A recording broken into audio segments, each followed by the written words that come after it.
welcome to Gaming on a Budget. Today we bring you Blood Rage from Cool Mini or Not and designer Eric Lang of some note. Blood Rage is a game of Viking shenanigans for 2 to 4 players. I wanted to say conquest, but that's not really right. In Blood Rage, well, there's all kinds of ways to appease the gods and achieve great glory for your clan, including, but not limited to, conquering territories, beating people up, and getting killed yourself. Dying in glorious battle! There you go, yep. And journeying to and from Valhalla.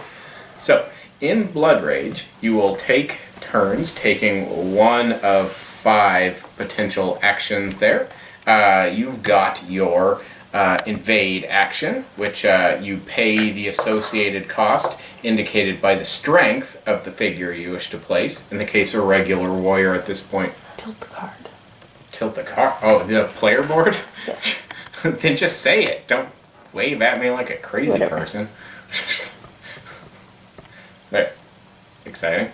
Yes. Okay. So, you've got invade, which for a regular 1 strength warrior would be 1 rage, or for a 2 strength ship, 2 rage, etc., etc. And you can place them in any open space in one of the outer provinces, not Yggdrasil. So, for example, here would be perfectly valid, but not here, because this place has been destroyed by the Ragnarok, which we'll talk more about momentarily. Your other possible actions include marching, where you could take as many people as you have in one particular province and move them to another province. So it's 1 source and 1 destination, but any number of figures from what you have available. That will fit in that for destination. a cost of 1 rage, yes.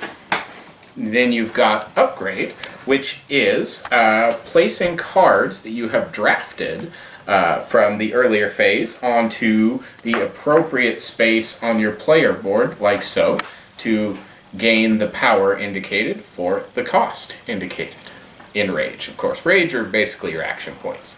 You've got the quest action, which you'll take a quest card from your hand, one of the green cards, and you will put it face down. We usually put it face down, partially under the quest space to indicate it's been played.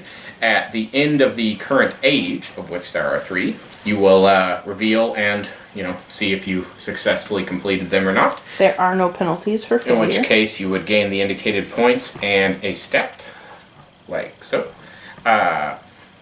And finally, pillage, where your Vikings will attempt to gain the indicated resources from the province you are currently pillaging.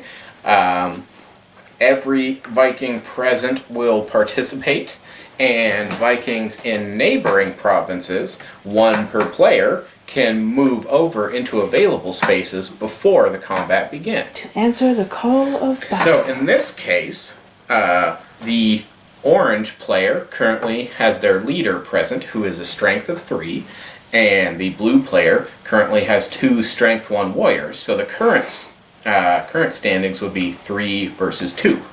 Now, let's say that the blue player played a battle card and the orange player played a battle card, +2, and an effect, +4. So as it stands, 5 versus 6.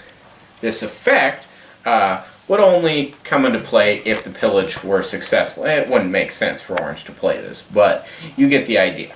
6 versus 5, the losing peeps die, and blue successfully pillaged and gained a helmet resource. The resources indicated here are a measure of how many rage you'll start each round with, which is, like I said, basically your action points, how many glory points you will gain for victory in battle. You either need to hold it more vertical or leave it flat, because you're giving me lots of glare right there. Okay. Rage, victory points, or the axes, and helmets, or horns, which determine how many figures you can have on the board at any one time. There's lots of other little stuff going on, but I think it'll be quickest and easiest to just kind of explain it as we do it. So now that you have a basic understanding of what's going on here, we will get right on over to the game.